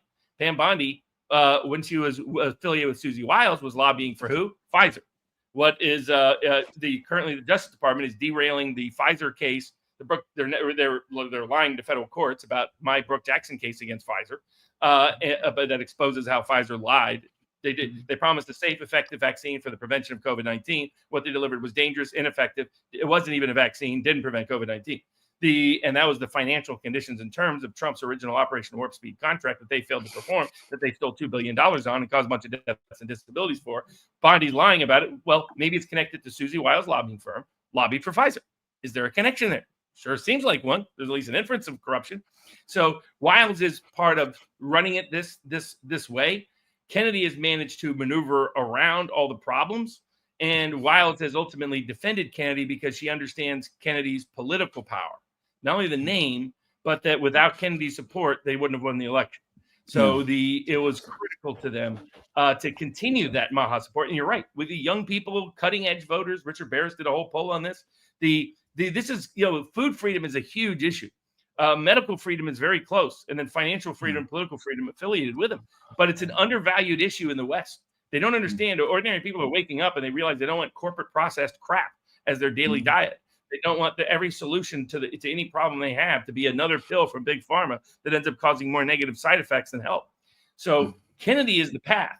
And if Trump has this great opportunity to shift back to his original platform, which is working tremendously in his first 6 months domestically, and he can basically either be the equivalent of the Wright brothers, believing that man can fly, by focusing on his domestic agenda and extracting himself from these foreign policy debacles that are at risk of him getting drained into the swamp. Or he can be the presidential equivalent of the ultimate Darwin Award winner who thought he could, hitch his wagon to the neoliberals and neocons, and that working well politically when it literally has never happened that way. I completely agree. I think he should also listen to his vice president. I'm going to make a quick observation here because I followed very closely Vance during this 12-day war with Iran. And I think I mentioned this previously. I think that he acted with great deftness and skill. He gave every appearance of sincere loyalty to the president, which a vice president must always do. But you could see that in every crucial respect, he was a counsel for moderation and wisdom and restraint at that very, very difficult time. And to the extent that we got out of that situation in one piece, or at least the administration got out of it in one piece, it is largely because I think Vance played the cards that he did. So, and I noticed that, again, he's been careful to sort of take a step back over the last week. Probably he'll be back when I think he's needed. So I think that the president has people around him who can advise him and who he should listen to, because I think you're absolutely right. This is now the moment of decision. Either we're going to get a change and we're going to get a real new direction for the United States, or in the alternatively, it will be the same as always. Which would not be a good thing. Go on. Alexander, Robert Vance is with Trump right now in the Oval Office, along with Mark Rutte of NATO, and we have some news for both of you guys to discuss. Trump has announced that he has a deal with NATO to send weapons to sell weapons to NATO, and then those weapons will be given to Ukraine. We don't have the detail of those weapons just yet.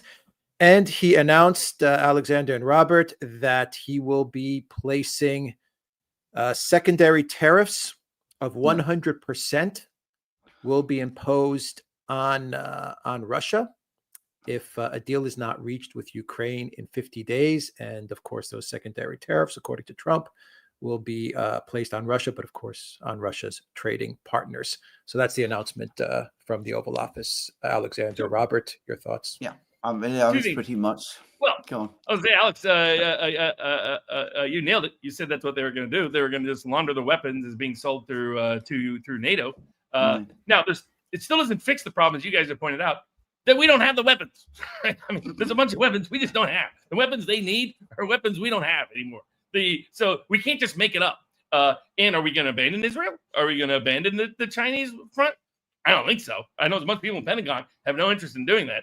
This strikes me as more rhetoric than substance, I hope, in the end. For one, it's another one of those, well, if this doesn't happen within such and such a time frame. Well, how many of those has Trump made in the first 6 months? Has he ended up delivering on any of the bad promises? No, he always pulls off the lever. God bless the man. But, Chinese and Russians are two people I would not try to bluff. I once was in Moscow, where Alex is.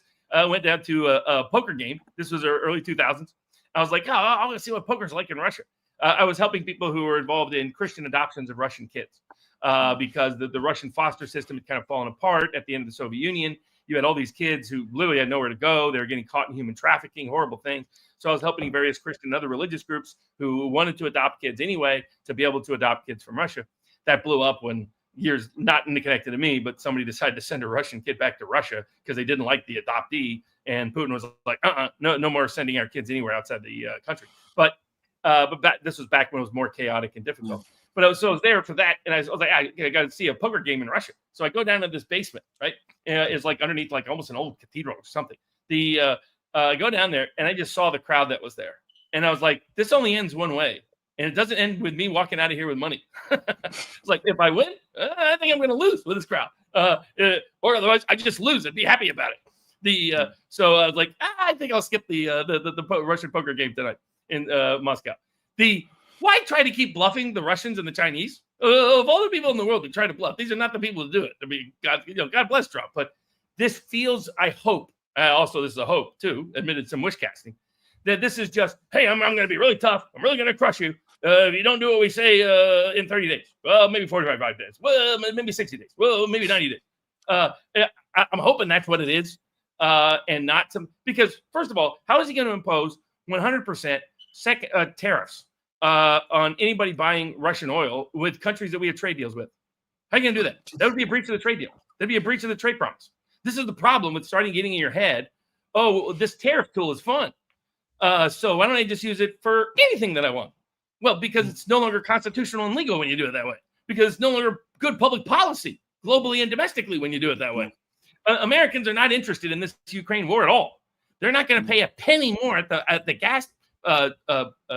gas station to help Zelensky, a dictator who is not properly elected, ruling by currently not ruling by martial law, hated by his own country, would lose by 40 to 50 points by the only polls I've seen out of Ukraine. Who is repeatedly, probably the most flagrant violator of human rights in the world. The depriving people of their right. Opposition parties have been banned. Opposition press has been banned. Not only have Russian religious groups being banned, but now you've got Ukrainian Orthodox leaders being banned. I mean, this would be the equivalent of banning the Pope. Congresswoman Luna made this point. You're seeing Congressman Luna parallel Marjorie Taylor Greene. So Greene has learned which sources to trust within the populist world. You know why Marjorie Taylor Greene has an above average understanding of certain geopolitics than even a lot of people in the Trump White House do? Because she doesn't spend her days reading the New York Times, the Wall Street Journal, the Washington Post, the Foreign Affairs, Foreign Policy, or God forbid, Fox News. She's watching. Where do young people get their news and information today? Podcasts like this one, social media world, all kinds of places. When Robert Kennedy wanted to figure out what was going on in Ukraine for his own sake, he had a son that was volunteering over there, made him nervous, etc. One of the places he came to was the Durand, because he knew he could get better intel, because he knew it from a life history of it, than he could from the New York Times or the Wall Street Journal or any major media institution that had been busy smearing him for the last decade. So this is, I think it's a dumb policy idea, just dumb, moronic. I think it's legal problems, constitutional problems, global problems, political other problems. It would blow up badly on us. Russia, as Putin has pointed out, Germans can go get some missiles and bomb them here. It will not change the war, but it might change the future of Germany. You got Medvedev's point about Rutte. Rutte's ready to wage war with the whole world. He's mostly living in a fantasy land. But if that fantasy land ever occurs, he better learn Russian, because it'd be useful in Siberia. It'd be useful in the camps. That guy's one. He's a better troll than Trump, Medvedev. And I keep trying to remind my friends here in the States that are anti-Putin. I was like, you don't want to know what replaces Putin in Russia, my friend, because if you think that Putin is bad, wait till you see his replacement. It will be more nationalist, more aggressive, less concerned with rules of law or anything like that than Putin has ever been. So it's not going to change the war. it gives a timetable for Russia. It basically tells Putin, get this done by the end of summer. So, because then you can cut a deal on day 49, right? You know the deal will get extended and extended. Trump's not going to hit a nuke button. I truly believe. I mean, unless he's become politically suicidal overnight, he's not going to nuke the U.S. economy by imposing secondary sanctions that are not legal, not constitutional. Maybe he'll do it such an aggressive way. He'll get a judge to enjoin him and be like, well, I tried. I can't because the judge stopped me. Who knows? Those come back. But it's not going to change. Laundering more arms to Ukraine is not popular. Staying involved in this war, not popular. Trying to impose 100% tariffs that would only badly impact America and the Western world, not popular. That would be, if he does that, that's what I've tried to explain to people. There's people who don't care at all about foreign policy, but foreign policy has a way to care about you. And so you can not care about foreign policy, but if Trump does this tactic, actually follows through on it, then the net effect is not only destabilizing his public confidence in the U.S., but it'll hurt the U.S. economy and hurt cost of living. That's the one thing Trump cannot afford. He cannot afford cost of living to get back out of control. He cannot afford the economy to take a serious decline that they will attribute to him. That's the other problem. Maybe there's a recession coming anyway, right? In say 6 months. But the media and everyone and the public will blame Trump if this is happening because of foreign policy decisions that they can attribute it to, even if there isn't strict causation between the two. So at least this isn't a disaster announcement because this sounds like Trump. But it still has the risk of disaster within it if he ever follows through on it. Absolutely. I completely agree. I mean, two quick observations. Firstly, going back to the earlier point, the one that Alex made, actually, he made it in a program that we did, the conflation of sanctions and tariffs.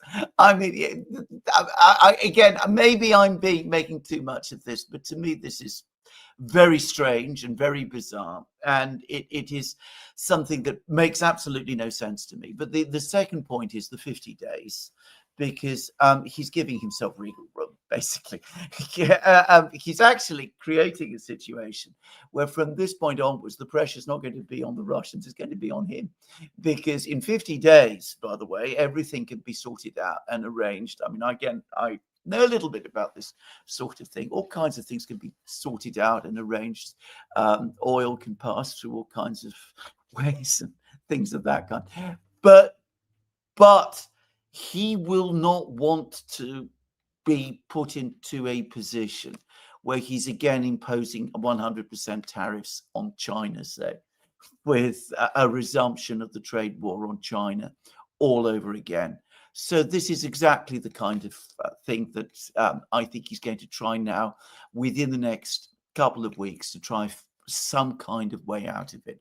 So he swung in one direction and hopefully he will swing in another. And I think it's a good sign, by the way, that Vance was there, because I'm hoping that Vance, who I think is much, much more realistic about these things. I get the sense that Vance is a realist in foreign policy, a genuine one, I mean, that, and not somebody who's chasing the Fox News and the New York Times. I'm hoping that he will also be again a counsel of moderation. To me, this looks actually a little like rather less than I'd been led to expect from some of the build-up that we'd had over the last couple of days. By the way, it also preempts Lindsey Graham and Blumenthal and their tariff bill, but we'll see what their sanctions bill. We'll see what that amounts to. So these are just comments that I made very, very quickly. Well, anyway, there it is. I mean, those are basically my questions to you, Robert. I think they're amazing questions. I do have one more, which is one people were very angry with me. My friends in Britain were very angry with me when over the course of our last live stream, I didn't ask you about what is happening to your friend and client, the Amish farmer, which again is a question that I know people in Britain are interested in. I just wanted to say something. I always buy my food at a local farmer's market, and there was a fishmonger there who I buy fish from. And I didn't even know that he watched the Duran, and he said, why didn't you ask him about the Amish farmer? I was quite astonished. My sort of jaw dropped. So what is the situation with that case? I mean, it sounds awful, but tell me what is going on. Well, America's basically become dependent on corporatized, industrialized food in a global food supply chain that has cut out small farmers and our access to direct farmers markets for food for most Americans. So about 90 to 95% of all food consumed in America comes from a small group of, whether you're talking about poultry, beef, other things, from 4 or 5 big corporations. And the corporatization, industrialization of food didn't take place until the late 19th, early 20th century, led to U.S. laws, led to books like Upton Sinclair's The Jungle. And it was supposed to happen was we were supposed to regulate the corporate industrialized food supply. That's what we were supposed to regulate, because people could no longer, most of the food that most Americans consumed through much of our American history was actually by food they themselves grew or that a neighbor did, because that's how a higher percentage of people were involved in farming as a way of life. And so it was totally new and novel to them to suddenly have to depend on some rando corporation, some big store to guess whether the food was good, whether it was even what it said it was. You could get a bit, can of kidney beans and inside is corn and so forth. And then Upton Sinclair writes The Jungle, and he's saying there's all kinds of things in that food you wouldn't want. As Upton Sinclair famously said, I aim to hit their heart, I hit their stomach by accident. And that led to all these food reforms in America, the FDA, USDA, et cetera. So U.S. Department of Agriculture, Food and Drug Administration, which took over both medicine and food. It was supposed to be only about marketing. Their legal job in America was supposed to make sure the label on the product, it reflected accurately what was in it. So if it said it was a vaccine, it was a vaccine. If it said it was a drug for this purpose or that purpose, there actually were studies that supported that. If it was X food product, it was that food product and met certain standards. That was the goal of marketing provision, and in particular to compete with Europe, because Europe was saying you can't buy American food. You want to get rid of all American food imports because look at Upton Sinclair's The Jungle. Look at how horrible they make their food. Now, a lot of European complaints were correct. I mean, Europe has stayed closer and to the natural way of food than America has. Like I remember when in France, I could shop and they would tell me where the beef came from. This came from this farm. This came from that farmer. I mean, nothing like that I'd ever seen in America. So the one community that best represents and reflects the historic values of America's founding generation is the Amish. The Baptists from Germany, Switzerland, and other regions of Europe who were wrongfully persecuted, who came to the United States, and William Penn, as the founder of Pennsylvania, the Quakers that founded Pennsylvania, established that the Amish could come there and their religious rights would be protected. And there's been wide-ranging state incursions on that in time, attempts to draft them. They don't believe in war. Attempts to force them into the public school system. That led to many Amish going to jail until a big Supreme Court case ruled their way. By the way, the Supreme Court just last year referred back to that case and said that case is still governing law for everybody. Huge win for religious rights in America. There's legal principles that could be applied there across the world. And so in steps into that combined world, if you will, is Amos Miller, a little Amish farmer from Lancaster County, Pennsylvania, the heart of dairy country, owns a beautiful farm, and he always wants just the best food techniques. He wants, the best food sourcing, the best food techniques. And as part of that, he has delivered tens of millions of food products to tens of thousands of Americans over a quarter century. And as government officials themselves have admitted on the stand under oath, literally not one customer has ever complained about the quality of his food, the quantity of his food, the value of his food, the health of his food. No complaint ever. It is the best safety track record and customer satisfaction record of any farmer at that scale in America today. And yet, he is the most persecuted farmer in America today. The state of Pennsylvania continues to harass him and try to shut him down. Including bringing in environmental people and other people that everybody attacks, because they want him to get licenses and permits that would effectively shut him down. The way Pennsylvania's raw milk permit works, you can get a permit to sell raw milk to Pennsylvanians if you agree to not sell 95% of the products they want related to raw milk. It's absurd licensure. It's like people have been telling me I got to watch Yes Minister. That they said that's the best takedown of the deep state is the British early 80s show Yes Minister, which apparently BBC greenlit, not realizing fully it was a deep state comedy, thinking it was a Margaret Thatcher comedy. And they wanted to take on Margaret Thatcher. But apparently it has all these great truths in it. That's what Amos, and Amos just look, the Amish go up to an 8th grade education. Their religion is their life and their life is their religion, and how they do it. So they find all this baffling. They're very naive. I have to be in Philadelphia. The reason why I'm in New York is I'm heading on my way to Philadelphia because I have more Amish cases to deal with because they constantly are getting harassed by the state government there.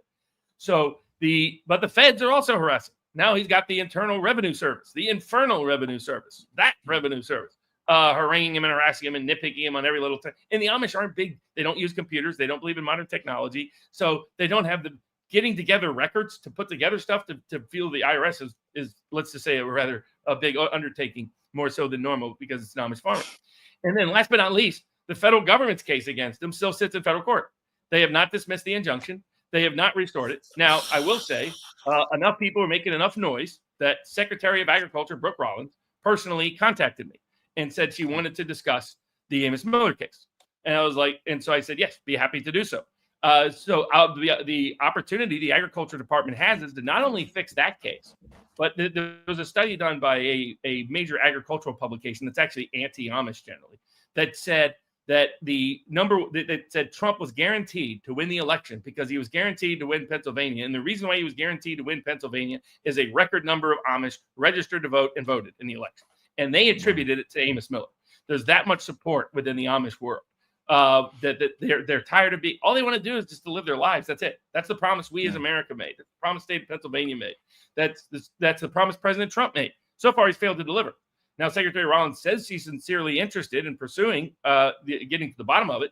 If she does, all she has to do is restore the original definition of the custom exemption under USDA law, which provided that if you bought food directly from the farmer, the farmer did not have to get permission from the FDA, the USDA, or any state or federal agency before giving you that food.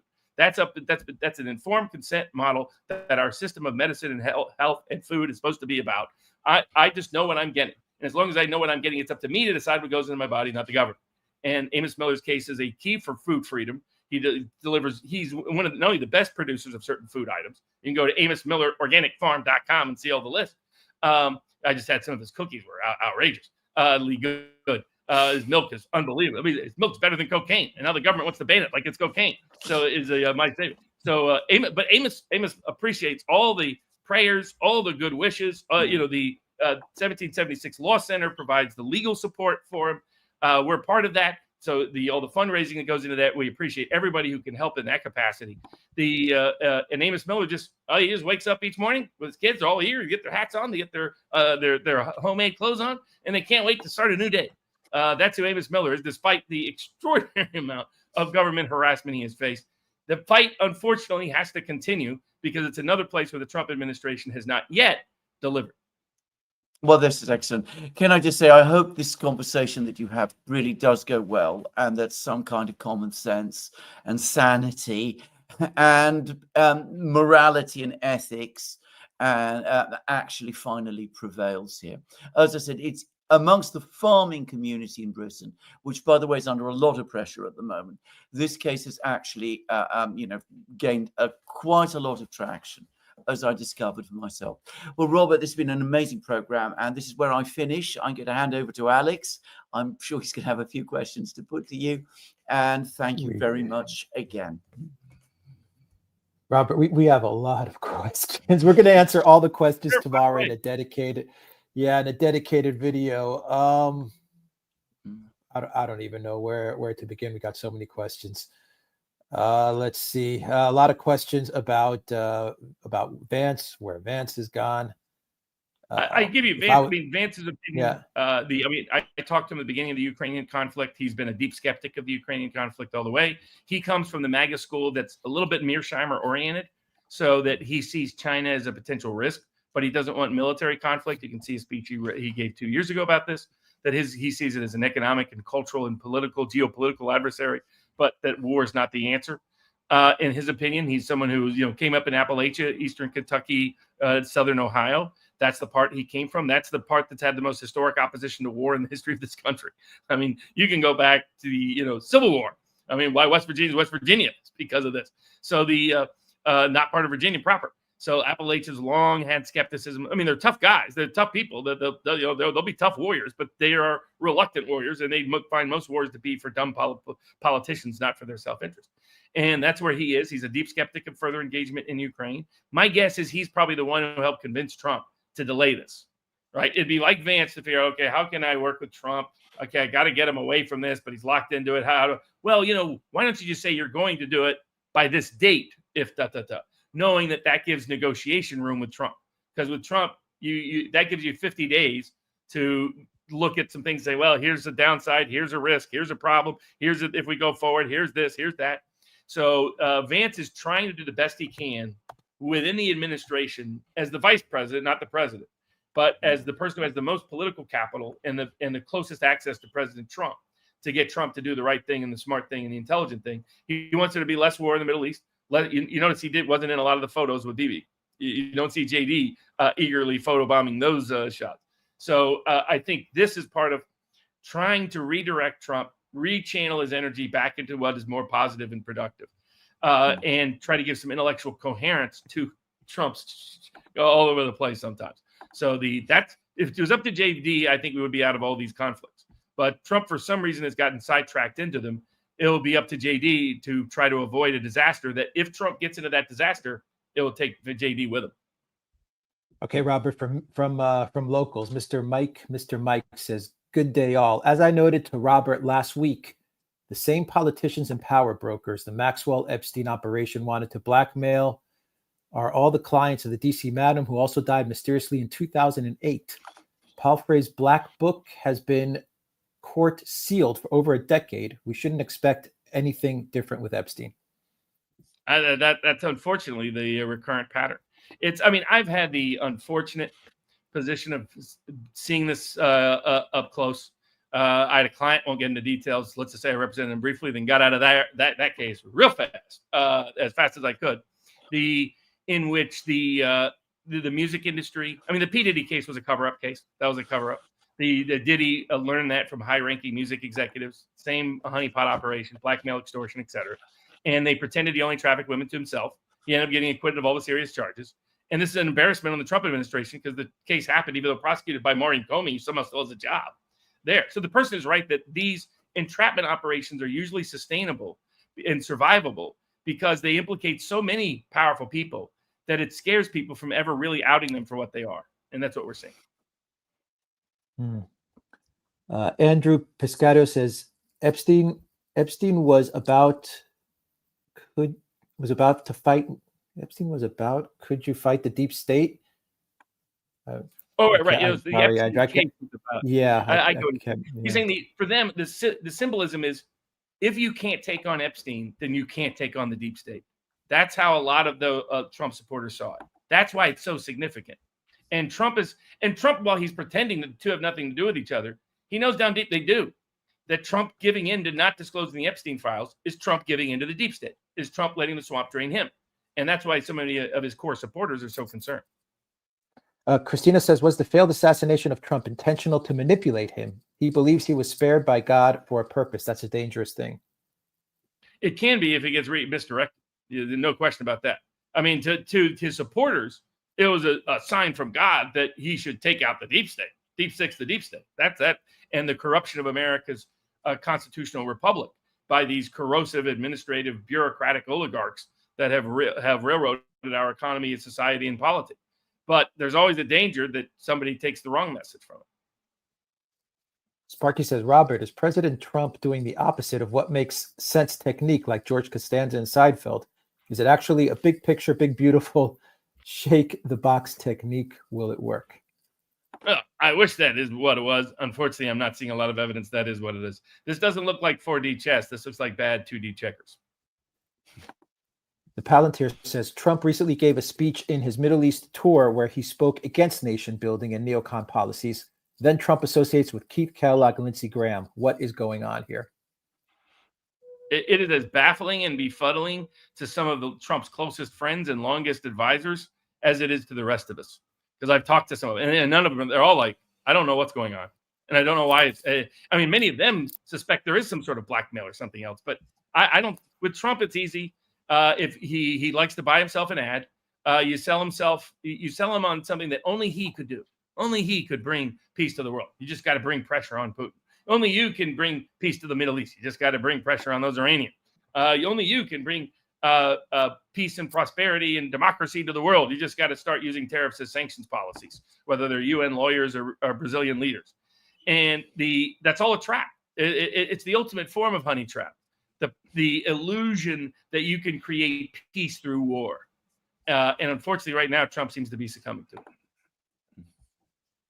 Nico says Trump will not lose his presidency. MAGA are a cult that supports him no matter what. And Trump is bipolar and easily manipulated by the neocons. As to his supporters, just go to his truth page. just look at what his supporters are telling him on his own platform about Epstein, about Iran. He's been getting ratioed for the first time he's ever got ratioed in the history of truth as a platform over Iran, over Ukraine, and over Epstein. So they're not the cultists that people like to think they are. There's probably about half of the Trump base that'll be with him no matter what. There's half. There's half that are already talking about walking away from him. So Trump's illusion that he has this sort of personality cult control over this audience, that isn't why this audience didn't come to him because they liked him. They came to him because they liked the policies he was communicating. The moment he abandons those policies, they will abandon him too. So he needs to wake up quicker or he'll be out the door looking like George W. Bush 2008. One more question, Robert. A lot of people are asking about Susie Wiles, that she will derail Trump's presidency. Can you speak to that very quickly, and then we will wrap up the live stream? Yeah, I've been warning about it for a long time. America First Policy Institute also was this corrupt corporate institution funded by big oil that tried to pretend it was America First when it wasn't, and it is employed like 75 plus people in the Trump administration, and almost every single person affiliated with that institute has caused a problem, including Kash Patel, including guess who the military advisor was at the America First Policy Institute? Oh yes, dear General Kellogg, whose daughter is busy making money in Ukraine. I mean, it's just incredible. So those of us that we've seen a lot of reasons for optimism, seen a lot of reasons for pessimism. Yeah, so you can doom and gloom. I prefer the white pill and the red pill instead. Just get involved in the court of public opinion. They're not censoring you because your opinion doesn't matter. They're not censoring others because those opinions don't matter. It's those opinions that matter the most. So get out there, get active, get engaged, stay involved, and hopefully we can redirect the energy around Trump back to his original promises and away from the disastrous debacle of the war whores that are trying to drag him into the brothel of death, political and otherwise. Robert Barnes, thank you so much for joining us. Once again, where can people follow your work? Yeah, so if you want to follow the Amos Miller case or any of those other freedom cases, the Roger Ver case, man being wrongfully persecuted on bogus tax theories because he exposed how the intelligence agencies and central banks were trying to manipulate crypto in order to suppress the individual democratizing freedom effect of it. You can go with Free Roger Ver. You can see that. So we put up information on Roger Ver's case, on Amos Miller's case, financial freedom, food freedom, medical freedom, political freedom, proposed legislative reforms, how to use FOIA. All of that is coming to 1776lawcenter.com. If you want all the political, sports, culture, events, picks, that's at sportspicks.locals.com. I had a very good month last month, so we'll see how things and have had a good year so far. And then for all the law and politics, I have a hush hush currently up on the one and only Robert Maxwell at vivabarneslaw.locals.com. As always, a privilege and a pleasure to be here. Remember, the Durant.locals.com. When J.D. Vance needed independent information, he went to the Durant. When Robert Kennedy needed independent information, he went to the Durant. I've heard from people in the White House who are relaying information that we talked about and that you gentlemen talked about over the last 6 weeks that helped motivate Trump, provide the information to people around Trump, that then got it to Trump, that things were not going the way he thought they were, and time not to get further involved in a war in Iran. Of course, that won't necessarily stop his temptation again, because the siren songs of war are always seductresses to power and politics as nature goes. So as always, go to the Duran.locals.com. Great locals community. I got a bunch of merch actually coming when I get back home to Tennessee. So always a privilege, always a pleasure. And remember, everybody, the good philosophy: wake up, do something good for yourself. Wake up, do something good for somebody else. Do that each day. That's a good way to live. Thanks, everybody. Thank you, Robert. Thank you, Robert. Thank you very much. Thank you to everybody. We will answer all the questions in a dedicated video tomorrow. That will be up tomorrow. So thank you for all of your questions and all of the super chats. Take care, everyone.